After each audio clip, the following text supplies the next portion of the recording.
Hello everyone, I just want to go over one of the most basic grammatical concepts in terms of writing, because if you don't have this down, most of the other grammar issues are not going to matter. So that deals with something called a fused or run-on sentence and fragments. I'm going to be honest, when I was growing up they were called run-on sentences, some people call them fused sentences. Those two are the same, so you may hear my language change, and then a fragment is a fragment. But both of these deal with this idea or concept related to complete thoughts. So a complete thought is the foundation of writing. If we don't have a complete thought, then really, not like I said, nothing else quite matters.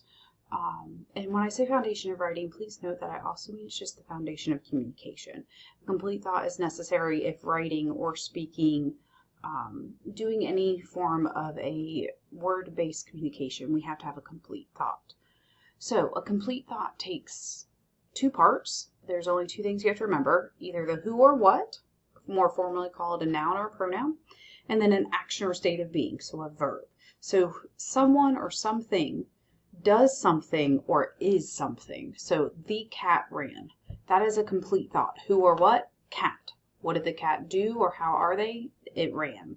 If I said the cat was hungry, would be was hungry finishes my thought for me. So it doesn't matter how short or how long the sentence is, how many words you use, as long as you have those two pieces in a complete thought. So I could say the cat ran, or I could say the fluffy cat ran from the angry dog.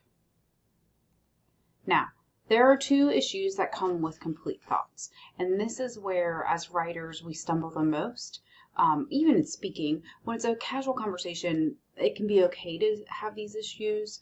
A casual, informal writing, less okay, because when we're reading what you wrote, we can't hear the flow like when you're speaking.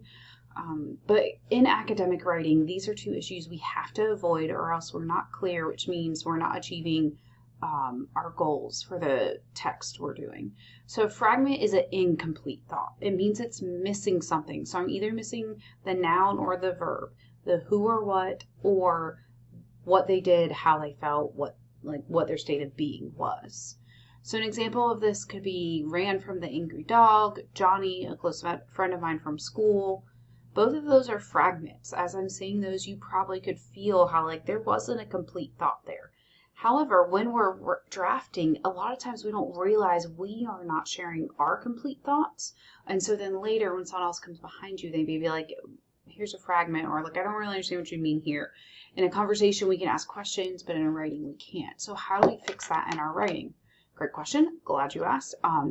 This is the easiest thing to do. All we have to do is add the missing part. So ran from the angry dog. Who ran? Becky. Becky ran from the angry dog. Now it's a complete thought. I know what you're trying to say, and I have all the information I need. Johnny, a close friend of mine from high school, just moved to India. What did Johnny do? How is he feeling? Well, just moved to India. I now know he moved. That's what he did. So fragment is the easiest thing to fix. It just means that I need you to add a little bit more information to complete your thought so I can fully understand it. However, a run-on sentence or a fused sentence is a little bit trickier. A run-on sentence happens when you have two or more complete thoughts squished together. So yes, you've got all the pieces and that's great, but now you've almost got too many pieces. And while most of the time someone reading could figure it out, it just doesn't lend itself to an easy communication. And sometimes your run-on sentences can be so long, we actually lose track of your thoughts. And where one ends and one begins. So that's why it's important. We want to avoid this. So my example here is I love when my mom cooks. She makes the best cookies, and my favorite are chocolate chip. I couldn't take a breath in the middle of that sentence. When we have a run-on sentence, that's what it's like in your breath. You're like, and then you're like, ooh, what did I just read? So the way to fix this is to add some separation. We need to break up the thoughts so that we can see each complete idea. And even though they relate, they're existing separately, and it just makes it a little bit easier on your reader. There are three ways to fix this. The most common way, or not most common, but the easiest way, is just adding a period after each complete thought. We don't always want to do that because that makes for very choppy reading at times. And if we think about when we read like a kindergarten, first or second grader writings, you can feel like that rhythm where it's like duh, duh, duh, duh, duh, right? They may be connected, but they're very choppy. It doesn't flow. That's not grammatically wrong. It's just a stylistic thing. And by the time we get to, collegiate level writing or even just like advanced writing, even if you're not like, I'm not going to go onto a 4-year university, or like what I want to do is working in a business, whether it's a shop, or like a auto mechanic shop, anywhere, like really, you've got to be able to communicate. And sometimes if we just chop our sentences up, it just doesn't go as well. So we can add a period. So if I was to go back to my sentence, I love when my mom cooks, period. She makes the best cookies, period. My favorite are chocolate chip, period. Right? I could do that and it would be corrected. My second option is to add something called a semicolon, and I put it right here for you. It's a comma with a dot on it, a baby J, whatever you want to call it. That's a semicolon, the winky part of a winky face. A semicolon says, hey, I'm acting as a period, but I don't want you to have a full stop. So it's kind of like when you see cars come up to a stop sign and they tap their brakes and they roll on through. They've stopped, but they also kept the memento going. So this can be great for stylistically. If you want to you have to give us that break, but you don't want to interrupt the flow of thought. A semicolon is great for that. Your last way to fix it is to use one of the fanboys and a comma. So fanboys are conjunctions.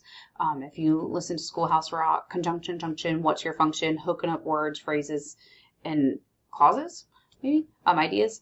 But that's what they are. So you can use the word for, and, nor, but, or, yet, so. These are relational words. That's why we would use them to relate two ideas together. But you have to use a comma with them if you're using it in a run-on sentence. Now, before I go back and show you where I would put it in the previous sentence, please know that every time you use the word but, yet, so, and, any of those, you do not always put a comma with it.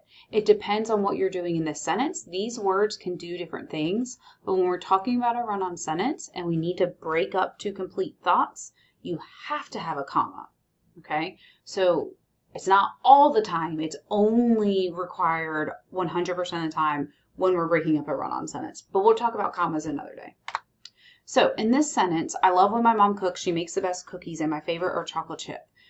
You can see here I have the word and, but because I don't have a comma, it's technically still a run-on sentence. So what you could do here, you might choose to say, I love when my mom cooks, period. She makes the best chocolate chip cookies, comma, and my favorite are chocolate chip. Now I have 3, 1, 2, 3 complete thoughts. They're still together. I know what they're talking about, but they aren't running into each other where I have one long, like, out of breath reading.